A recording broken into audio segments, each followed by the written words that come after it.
binary number system එක ගැන කතා කළා. binary number system එකේදී base එක දෙකයි. අපි පාවිච්චි කරනවා 0 1 කියන values. ඒතර binary number system එකේදී පාවිච්චි කරන values තමයි 0 1. ඊළඟට octal number system එකේදී base එක 8යි. 0 to 7 8 digits පාවිච්චි කරනවා. ඊළඟ decimal number system එකේදී base එක 10යි. නමුත් අපි base එක නොලිව්වත් ගැටලුවක් නැහැ. values විදිහට පාවිච්චි කරනවා 0 1 2 3 4 5 6 7 8 9 කියන. ඊළඟ hexadecimal number system එකේදී base එක 16යි. values විදිහට පාවිච්චි කරනවා 0 1 2 3 4 5 6 7 8 9 A B C D E F. ඔය ගැන අපි කලින් පැහැදිලි කළා. ඊළඟට අපි කිව්වා base value කියන්නේ ඕනම number system එකක තියෙන එකිනෙකට වෙනස් වෙච්ච values නැත්නම් digits නැත්නම් ඉංග්‍රීසි අකුරු ප්‍රමාණය. binary number system එකේදී base එක දෙකයි. values දෙකක් තියෙනවා. octal number system එකේදී base එක 8යි.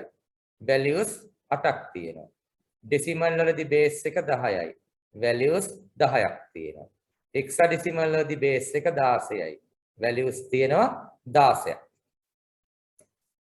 ඊළඟට අපි කිව්වා decimal number system එකේදී place values තියෙන්නේ 10 වල powers විදියට කියලා. 10 to the power 0, 10 to the power 1, 10 to the power 2, 10 to the power 3 ඒ විදියට 10 වල powers විදියට තමයි decimal number system එකේදී place values ටික තියෙන්නේ. ඊළඟ අපි binary number system එකට ගියා. binary number system එක හැදලා තියෙන්නේ 1 0 කියන digits දෙක පාවිච්චි වෙලා කියලා කිව්වා. අපි ලියන ඕනම binary value එක යටින් දෙකේ ඉලක්කම ලියන්න ඕනේ අනිවාර්යයෙන්. base එක දෙක විදියට. decimal වලදී base එක ලියන්න අවශ්‍ය නැහැ. නමුත් binary වලදී අපි base එක අනිවාර්යෙන් දෙකයි කියලා ලියන්න ඕනේ. හැබැයි අපි ලියන ඕනම binary value එක 1 0 විතරයි තියෙන්න ඕනේ. ඒක අපි පැහැදිලි කළා. ඊළඟට අපි කිව්වා binary number system එකේදී place values තියෙන්නේ 2 වල powers විදිහට කියලා. decimal number system එකේදී place values තියෙන්නේ 10 වල powers විදිහට. binary වලදී 2 වල powers විදිහට තියෙන්නේ rightmost digit එකේ ඉඳලා 2 to the power 0, 2 to the power 1, 2 to the power 2 ඒ විදිහට යනවා. ඊළඟට අපි බැලුවා කොහොමද decimal value එකක් binary වලට convert කරන්න කියලා. මේවා හොඳට සවන් දෙන්න. මේ term test එකේදී ඔබට තියෙනවා IT සඳහා paper එකක් GIT වලට පැයක ඒකේ ගණන් එහෙම හදන්න තියෙනවා හොඳට. ඒකින්ද මේවා හොඳට බලාගෙන ඉන්න ඔබට අමතක වෙලා ඇති. දැන් මේවා උගන්වලා අවුරුද්දකටත් වැඩි සමහරවිට. ඒකින්ද මේවා හොඳට සවන් දෙන්න ඔබට අමතක වෙලා ඇති. අපි කොහොමද decimal value එකක් binary වලට convert කරන්නේ?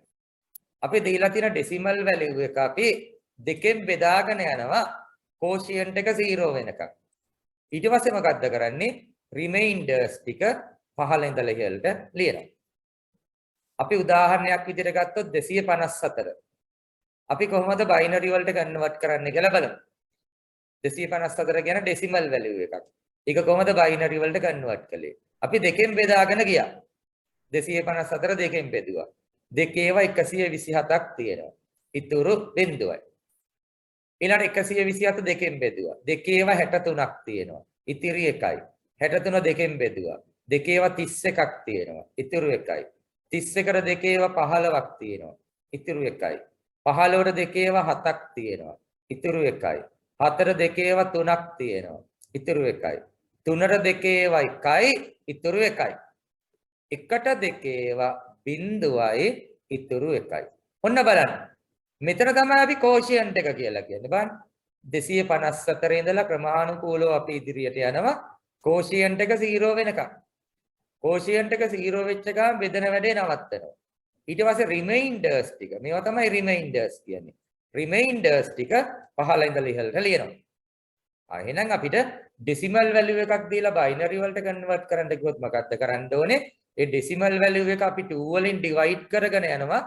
quotient එක 0 වෙනකම් ඊට පස්සේ රිමයින්ඩර්ස් ටික පහළ ඉඳලා ඉහළට ලියනවා.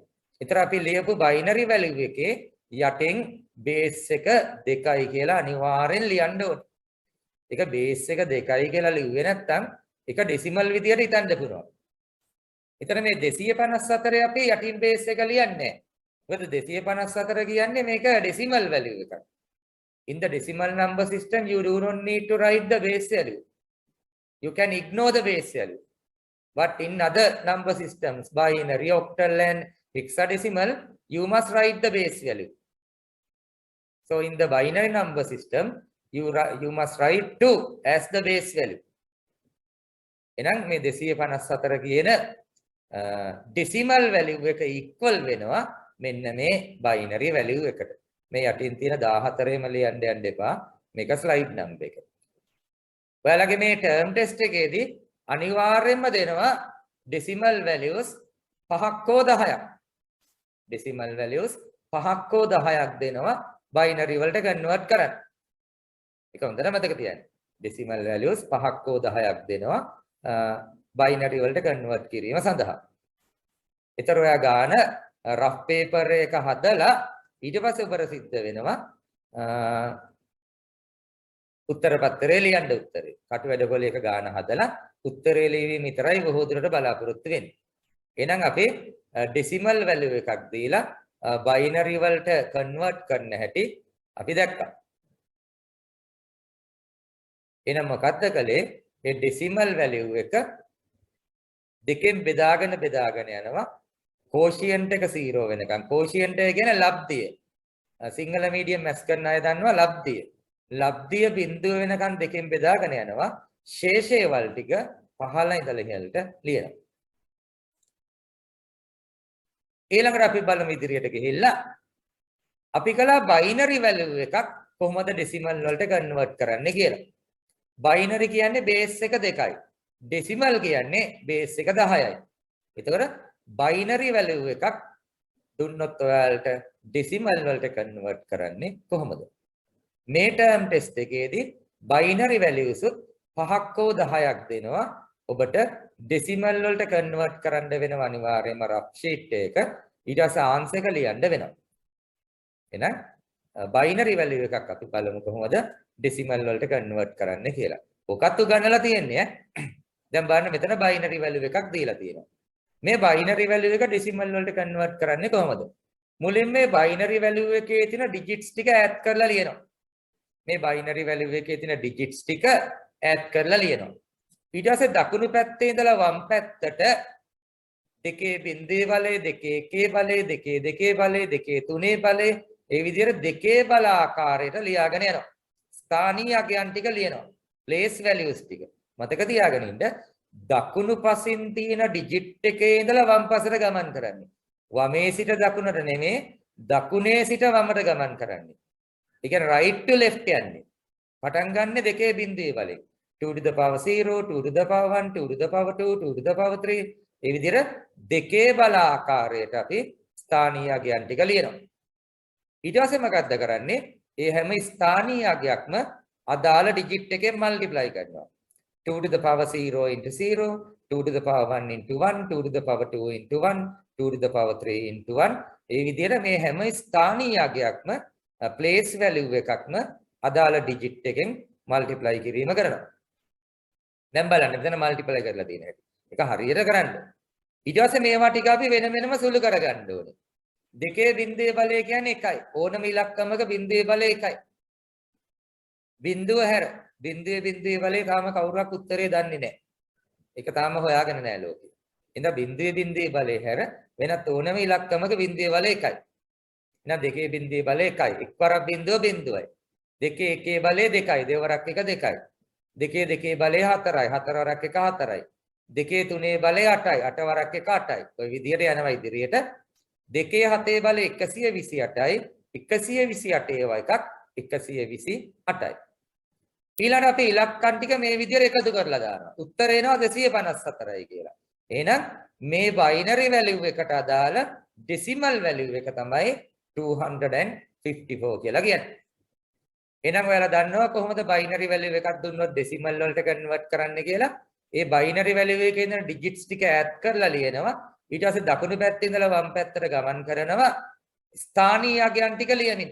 2.0 බලය 2.1 බලය 2.2 බලය විදිහට ස්ථානීය අගයන් ටික ලියනවා දකුණේ සිට වමට.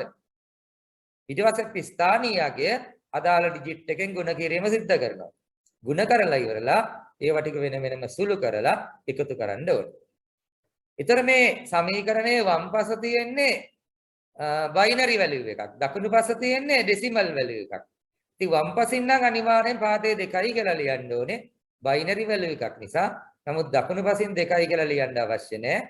ඒක 10යි කියලා ලියන්න අවශ්‍යත් නැහැ. කිසිම බේස් එකක් ලියන්න අවශ්‍ය නැහැ. මොකද ඒක ඩෙසිමල් වැලියු එකක් නිසා. ඩෙසිමල් වැලියු එක අපි බේස් එක ලියන්නේ නැහැ. නොසලකා හරින්න පුළුවන්. නමුත් ඔබ යටින් 10යි කියලා ලිව්වයි කියලා ගැටලුවක් වෙන්නේ නැහැ. එහෙනම් ඔබ දැන් දන්නවා විභාගෙදී ඩෙසිමල් වැලියු එකක් දුන්නොත් බයිනරි වලට කන්වර්ට් කරන්න හැටි, බයිනරි එකක් දුන්නොත් ඩෙසිමල් වලට කන්වර්ට් කරන්න හැටි. ඔය කන්වර්ෂන් දෙකෙන් අඩුම ගානේ ගණන් 10ක් එනවා. ඩෙසිමල් ටු බයිනරි වලින් අඩුම ගානේ 5ක් එනවා. බයිනරි ඩෙසිමල් වලින් අඩුම ගානේ 5ක් එනවා. ඒතර අඩුම ගානේ ගණන් 10ක්. එහෙනම් මේ පන්තියට සහභාගී වෙච්ච අය නැවත දැනගත්තා ඔයාලගේ ටර්ම් ටෙස්ට් එකේදී ගණන් 10ක් කොහොමද හදන්නේ කියලා. අඩුම ගානේ 10ක් එනවා ඈ. පේපර් එක අහපුවම බලන්න. අපි ඉදිරියට යමු.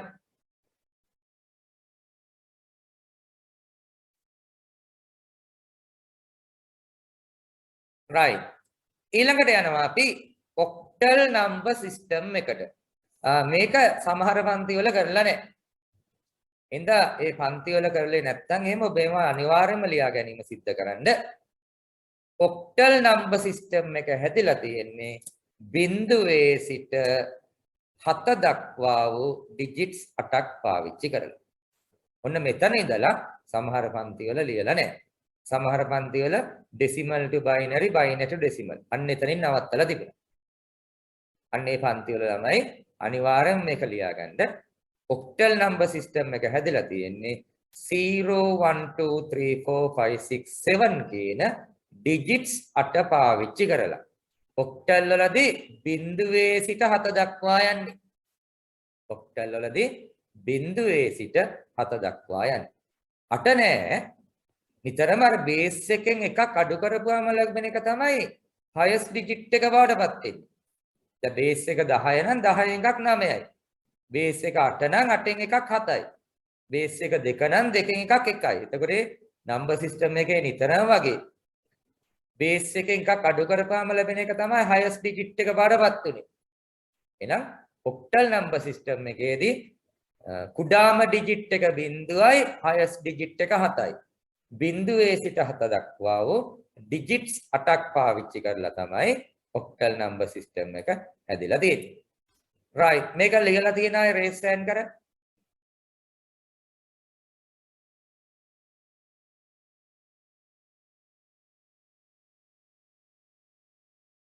those who have written please raise hand.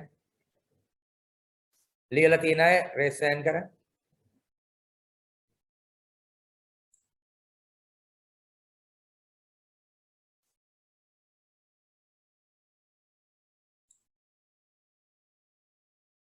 right ඔයාලගේ raise hand එක අයින් කර.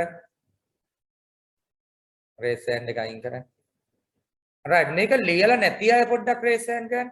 ඔයාලගේ පන්තියේ note එකේ මේක ලියන්න දීලා නැත්තම් raise hand කරන්න. පන්තියේ note එකේ මේක ලියන්න දීලා නැත්තම් raise hand කරන්න. මොකද එක පන්තියක ළමයෙක්ගේ බලපුවාම මේක ලියන්න දීලා නැහැ. තමයි ඒ ළමයා ලිව්වේ නැද්ද දන්නෙත් නැහැ. කමන්නේ මේක අපි එහෙම ඉදිරියට කරගෙන යමු. ඊළඟට octal number system එකේදී මතක තියාගන්න අනිවාර්යයෙන්ම යටින් 8යි කියලා ලියන්න ඕනේ. octal number system එකේදී අනිවාර්යෙන් බේස් එක 8යි කියලා ලියන්න ඕනේ. එහෙනම් මේ octal value එක දිහා බලන්න 176 to the base 8. අපි කියන්නේ 176 කියලා. 176 to the base 8. octal number system එකේදී බේස් එක අනිවාර්යෙන් 8යි කියලා ලියන්න ඕනේ. ඊළඟට අපි ඉදිරියට යමු. ඔක්ටල් නම්බර් සිස්ටම් එකේදී ප්ලේස් වැලියුස් තියෙන්නේ 8 බල ආකාරයට. මේ ටර්ම් ටෙස්ට් එකේ අහන්න පුළුවන්. ඔක්ටල් නම්බර් සිස්ටම් එකේදී ස්ථානීය අගයන් කොහොමද තියෙන්නේ කියලා. 8 බල ලෙස දකුණු පසින්ම ඩිජිට් එකේ ඉඳලා වම් පසට ගමන් කරනවා. 8 බිඳුවේ බලය, 8 එකේ බලය, 8 දෙකේ බලය, 8 තුනේ බලය, විදිහට 8 බල ආකාරයට. එහෙනම් ඔක්ටල් නම්බර් සිස්ටම් එකේදී ප්ලේස් වැලියුස් තියෙන්නේ 8 බල ආකාරයට. ඩිස්කනෙක්ට් වුණොත් නැවත කනෙක්ට් වෙන්න. ඊළඟට යනවා අපි හෙක්සාඩෙසිමල් නම්බර් සිස්ටම් එකට. හෙක්සාඩෙසිමල් නම්බර් සිස්ටම් එකේදී මොනවද තියෙන්නේ? අපි පුරුදු විදියට ලියමු බිඳුවේ ඉඳන් 15 දක්වා. හැබැයි බිඳුවේ ඉඳන් 9 දක්වා නම් ගැටලුවක් නැහැ. From 0 to 9 you have 10 different digits. 0, 1, 2, 3, 4, 5, 6, 7, 8, 9. We have 10 digits from 0 to 9. But 10, 11, 12, 13, 14 and 15 are not digits. They are numbers. As an example, 10 is a number which contains 2 digits, 1 and 0. Likewise, 15 is another number which contains 2 digits, 1 and 5. එහෙනම් දැන් අපිට numbers use කරන්න බෑ. අපි මොකද කරන්නේ? පොඩි ආදේශයක් දානවා. There is a substitution. What is that? අපි 10 11 12 13 14 15 ලියනවා වෙනුවට අපි ඉංග්‍රීසි හෝඩියේ අක්ෂරයන්ගෙන් ආදේශයක් දානවා. Substitute කරනවා 10 වෙනුවට A, 11 වෙනුවට B, 12C, 13D, 14E, 15F. එහෙනම් hexadecimal number system එකේදී බිඳුවේ ඉඳන් 9 දක්වා කිසිම ගැටලුවක් නැතුව අපි ඉදිරියට යනවා. නමුත් එතනින් එහාට A B C D E F තමයි ලියන්නේ. එහෙනම් විභාගෙදී හැවොත් hexadecimal number system එකේ range එක මොකක්ද කියලා අනිවාර්යෙන් මෙදාපාර විභාගෙදී ඇහෙන්න පුළුවන්. ඔබ ලියන්න ඕනේ 0 to 9 and A to F. දැන් ගිය පාර විභාගෙදී ලියලා ළමයෙක් ලියලා 0 to F කියලා. ඒක වැරදි. ඔබ බිඳුවේ ඉඳලා ඉදිරියට ගමන් කළයි කියලා F අකුරක් මුණ ගහන්නේ නැහැ. ඔබ දන්නවනේ නම්බර් ලයින් එකේ සංඛ්‍යා රේඛාව දෙකේ සංඛ්‍යා රේඛාවේ අපි බිඳුව ලක්ෂයේ ඉඳලා දකුණු පැත්තට ගමන් කරනවා. ඒතොර 1 2 3 4 හම්බෙන්නේ F අකුර මුණ ගහන්නේ නැහැ. සංඛ්‍යා රේඛාව මත නම්බර් ලයින් එක මත. සංඛ්‍යා රේඛාව මත ඉංග්‍රීසි අකුරු නැහැ. ඉලක්කම් තියෙන්නේ. වම් පැත්තට නේද අපි ප්‍රස්ථාරය ගමු බිඳුව මූල ලක්ෂයේ ඉඳලා වම් පැත්තට යද්දි ඍණයම යනවා. දකුණු පැත්තට යද්දි ධනයම හම්බෙනවා. ඔගේ ඉංග්‍රීසි අකුරු මුණ ගහන්නේ නැහැ නේ අපිට. එහෙනම් අපි 0 to F කිව්වොත් වැරදි. බිඳුවේ ඉඳන් 9 දක්වා ගමන් කරනවා. ඊට පස්සේ නවතිනවා. නැවතුණයින් පස්සේ එතනින් එහාට A අකුරේ සිට Z අකුර දක්වා ඉංග්‍රීසි අකුර ලියපු තැනක ඇවිදගෙන යනවා ඉදිරියට. A අකුරෙන් පටන් අරන් F අකුර දක්වා. F අකුරෙන් නවතිනවා. එහෙනම් මතක තියාගන්න hexadecimal number system එකේදී range එක 0 to F එහෙම නෙමේ 0 to 9 and A to F. ඒක හොඳට මතක තියාගන්න. මේ මෙදාපාර විභාගෙදී අහවොත් එහෙම hexadecimal number system එකේ range එක කියලා හුඟක් අවුරුදු වල අහලා තියෙනවා 0 to 9 and A to F. and කියන එක ලියන්න අවශ්‍ය නැහැ ඔබ 0 ඉරක් 9 කමාවක් දාලා A ඉරක් F ඒ වගේ ලියන්න පුළුවන්. හැබැයි ගානක් හදද්දී ඔබ දැක්කොත් එහෙම A අකුර ඒ වෙනුවට 10 ලියාගෙන හදන්න වෙනවා. ඔබ D අකුර දැක්කොත් 13 ලියන්න වෙනවා. ඒ වගේම ගානක් හදපුවම ඔබට 12 આવොත් 12 hexadecimal වල නැහනේ. ඒ වෙනුවට C අකුර ලියන්න වෙනවා. 14 hexadecimal වල නැහැ. ඉඳන් E අකුර ලියන්න වෙනවා. එහෙනම් ඉංග්‍රීසි අකුරෙන් ඉලක්කමටත් ඉලක්කමෙන් ඉංග්‍රීසි අකුරටත් මාරු වීම ගානේ ස්වභාවය අනුව සිද්ධ වෙන්න වෙනවා. නමුත් ඉතින් ඔබේ සිලබස් එකේ එහෙම ගණන් හදන්න නැහැ. එහෙම ගණන් හදන්න තියෙන්නේ O level ICT වල. O level ICT වල අපි hexadecimal යටතේ number conversions 6ක් කළා. But in your GIT syllabus no number conversions under hexadecimal. You have only 2 number conversions, decimal to binary and binary to decimal. But in our GC O level syllabus you have 12 number conversions. Decimal, binary, octal and hexadecimal. But In the hexadecimal number system, you do not need to learn conversions. නමුත් ඉතින් ඔබ ඒවා ඉගෙන ගත්තයි කියලා පාඩුවක් වෙන්නෙත් නැහැ. ඕලවල් ICT කරපු අයත් උගන්වනවා, ඒලවල් ICT අයත් උගන්වනවා. GIT වල ඒ number conversion අයින් කරලා තිනවා hexadecimal වල. ඊළඟ නැවත මතක් කරනවා hexadecimal value එකක් අපි ලිව්වොත් අනිවාර්යෙන් යටින් 16යි කියලා ලියන්න ඕනේ. දැන් එකපාරක් විභාගයට දුන්නා මම. මේ වගේ දුන්නා. BAD විතරයි දුන්නේ. නිකන් BAD කියලා දුන්නා. යටින් 16 දුන්නේ නැහැ. ඊට පස්සේ මම ලිව්වා BAD is a hexadecimal value. යටින් 16 දුන්නේ නැහැ. ඊට පස්සේ ඒක true false mark කරන්න තියෙන්නේ. ඉතින් BAD කියලා දීලා ඒක hexadecimal කියපම උගක් ළමයි true කියලා ලියලා. ඒක true වෙන්නේ නැහැ. BAD hexadecimal වෙන්න නම් යටින් අනිවාර්යෙන් 16 ලියලා තියෙන්න ඕනේ. මේ යටින් 16යි කියලා ලිව්වේ නැත්තම් ඒක hexadecimal එකක් වෙන්නේ නැහැ. මතක තියාගන්න decimal වල විතරයි base එක ignore කරන්න පුළුවන්. අනිත් හැම number system එකම base එක ලියන්න ඕනේ. මේක hexadecimal එකක් වෙන්න නම් BAD යටින් 16 ලියවිලා තියෙනවා. ඒක මතක තියාගන්න. දැන් hexadecimal values ගත්තාම digits විතරක් තියෙනවත් තියෙනවා. English letters විතරක් තියෙනවත් තියෙනවා. English letters සමග digits දෙකම තියෙනවත් තියෙනවා. හැබැයි මොනවා ලිව්වත් අනිවාර්යයෙන්ම යටින් 16යි කියලා ලියන්න ඕනේ. එහෙම 16යි කියලා ලිව්වේ නැත්නම් ඒක වැරදි. ඉංග්‍රීසි අකුරු ඉලක්කම් තිබුණට මදි 16 ලියවෙන්නත් ඕනේ. හැබැයි ඒ ඉංග්‍රීසි අකුරු ලියද්දී විභාගෙදී ඔබ රවට්ටන්න දෙන්න පුළුවන් A to F range එකෙන් එළියේ. F අකුරෙන් එහාට තියෙන ඉංග්‍රීසි අකුරක් දෙන්න පුළුවන්. එහෙම දීලා යටින් 16 කියලා ලියනවා. එතකොට ඒකත් false. දැන් උදාහරණයක් වශයෙන් ඔබට දෙනවා. X Y Z යටින් 16. මේක hexadecimal එකක් කියලා දෙනවා මම. ඒක true the false ද කියලා අහනවා. ඒක false. ඇයි ඒ? A to F range එකේ නෙමෙයි X Y Z තියෙන්නේ. ඒ ගැන සැලකිලිමත් වෙන්න.